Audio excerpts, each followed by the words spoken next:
सदस्यों की तदनुसार सत्र की शेष अवधि के लिए सभा के सेवा में निलंबित किया जाता है, वे तत्काल सभा के परिसर से बाहर चले जाएं। सभा की कार्यवाही कल गुरुवार दिनांक 23 जुलाई 2026 को प्रातः 11 बजे तक स्थगित की जाती है।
పార్లమెంట్ ఉభయ సభలు మరోసారి వాయిదా పడ్డాయి. నీట్ పేపర్ లీక్ పై పార్లమెంట్ అట్టుడుకుతోంది. ధర్మేంద్ర ప్రధాన్ రాజీనామా చేస్తేనే చర్చకు అంగీకరిస్తామన్నారు మల్లికార్జున ఖర్గే. ధర్మేంద్ర ప్రధాన్ రాజీనామా చేస్తేనే చర్చకు అంగీకరిస్తామన్నారు కాంగ్రెస్ అధ్యక్షులు ఖర్గే. నీట్ పేపర్ లీక్ పై పార్లమెంట్ మరోసారి అట్టుడికింది. మూడోసారి ఉభయ సభలు వాయిదా పడ్డాయి. నీట్ పై చర్చకు సిద్ధమంటోంది కేంద్రం. మరోవైపు ధర్మేంద్ర ప్రధాన్ రాజీనామా చేస్తేనే చర్చకు అంగీకరిస్తామన్నారు కాంగ్రెస్ అధ్యక్షులు ఖర్గే.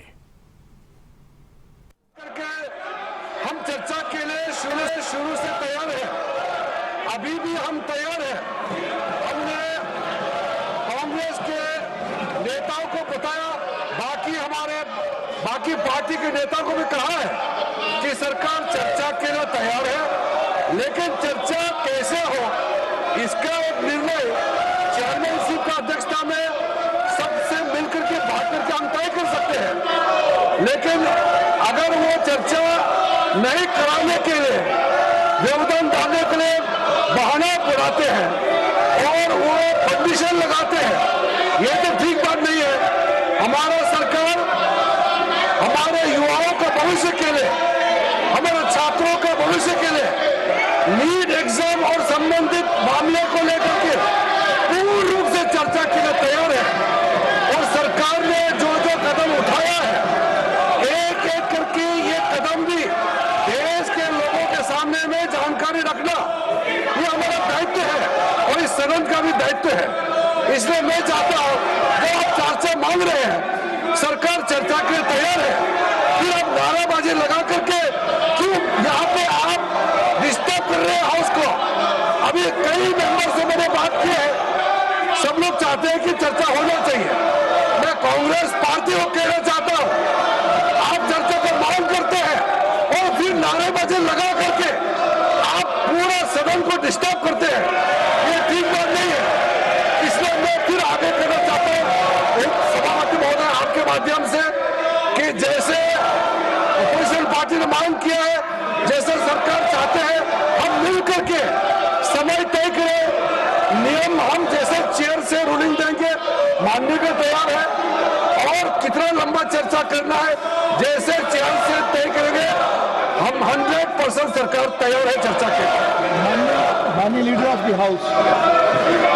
माननीय उपसभापति जी, ये जो इंडी अलायंस गठबंधन है, इसका व्यवहार बहुत ही गैर जिम्मेदाराना व्यवहार है, गैर जिम्मेदाराना। और यह प्रजातांत्रिक विरोधी गतिविधि साफ साफ संसद में दिख रही है। संसद की मर्यादाओं को तार तार करके ये प्रजातांत्रिक मूल्यों का हनन कर रहे हैं। अभी अभी हमारे पार्लियामेंट्री अफेयर्स मिनिस्टर किरण रिजिजू जी ने बहुत स्पष्ट शब्दों में कहा है कि सरकार हर मुद्दे पर चर्चा करने के लिए तैयार है और इसके साथ साथ नीट में पेपर लीक और उससे निकलने वाली सारी गतिविधियों पर भी हमारी सरकार चर्चा करने के लिए तैयार है। आदरणीय नरेंद्र मोदी जी के नेतृत्व में चलने वाली सरकार एक पारदर्शी सरकार है और लोगों के पक्ष में हमेशा फैसला करने वाली सरकार है। और ये जो जन विरोधी गतिविधि इनकी चल रही है, इसकी हम लोग तीव्र भर्त्सना करते हैं। इनको प्रजातंत्र में कोई विश्वास नहीं है, न ही उनके मूल्यों के प्रति विश्वास है। ये इनका रवैया है। माननीय एलओपी प्लीज अपने सीट्स वापस। मैंने बोला, मैं माननीय एलओपी आप लोग अपने सीट्स वापस जाए। पहले प्लीज टेक योर सीट। माननीय एलओपी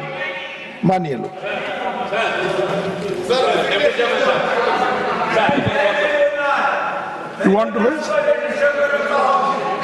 First, माननीय एलओपी सर, देखो अपने विद्यार्थी की ओर से और नीट एग्जामिनेशन के बारे में और रूल्स 267 के तहत यहाँ पर बहस करना चाहते हैं, उसके लिए अगर फेयर डिस्कशन होना है तो शिक्षा मंत्री पहले राजीनामा देना चाहिए। धन्यवाद। जब वो राजीनामा नहीं देंगे, निष्पक्षपात चर्चा यहाँ नहीं होगी। इसीलिए अगर निष्पक्षपात चर्चा होना तो मैं रिक्वेस्ट करता हूं गवर्नमेंट को, वो रिजिग्नेशन दिलाओ, चर्चा शुरू करेंगे। हम चर्चा शुरू करेंगे। ये क्या है सर, डेमोक्रेसी है? बच्चों को कुचल रहे, मार रहे, पीट रहे, रास्ते में फंसे रहे। इसीलिए हम नहीं चाहते, हम तैयार हैं, हम भाग रहे नहीं। अरे आपके जैसे अघोरा नहीं है तो सुना देता भागने वाले हम నీట్ పై పార్లమెంట్